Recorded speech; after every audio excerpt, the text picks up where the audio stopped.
Scott Yeager and I are first cousins. Our fathers were brothers when they were alive.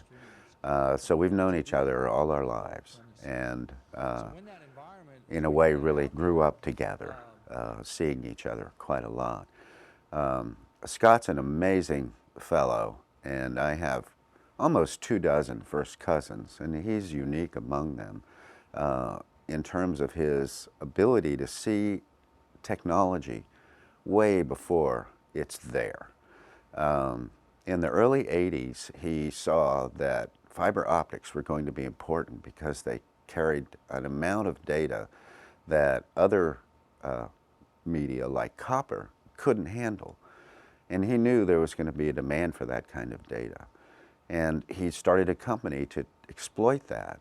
And one thing led to another, and that company was purchased by a larger company, and they put the first competitive fiber network into the city of Houston.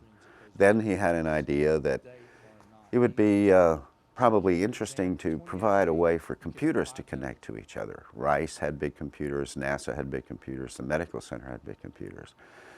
And this was in the early 1990s. And he thought, you know, if our company, with our fiber, could provide a way for these giant computers to connect to each other, these people could get a lot more work done. And people said, why would you ever want to hook up one computer to another computer? Why would you ever want to network them together? That's absurd. There's never going to be a market for that. Well, as we know today, we can't live without connecting computers up to something to, if nothing else, get our email. You know, the world is such that without networks, we are dead in the water. A couple of years later, in the mid-1990s, he realized that if his company could provide a way for the internet service providers back then to interconnect with each other, that would be important. And so he convinced his company to provide a room that was like Switzerland, that they could all go into and they could all connect to each other. And that enabled the internet that we know today to happen. And you hear a lot of people take credit for the internet.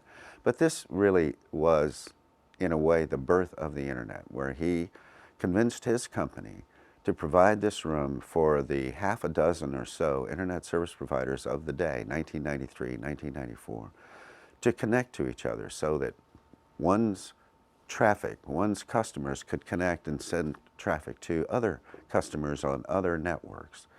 And that's exactly what the internet is. And that's how it works. So he did that for, 10 years, and he was tired. In the late, I'd say 1997, he retired from what then was WorldCom, which was now the biggest internet service provider in the world, and started a new company to develop a platform idea. And Enron was looking for a way to get into the technology business, the networking industry. They actually had bought a fledgling network when they had purchased a power company in Oregon, and that power company had laid some fiber optic cable along its right-of-ways in part of its area.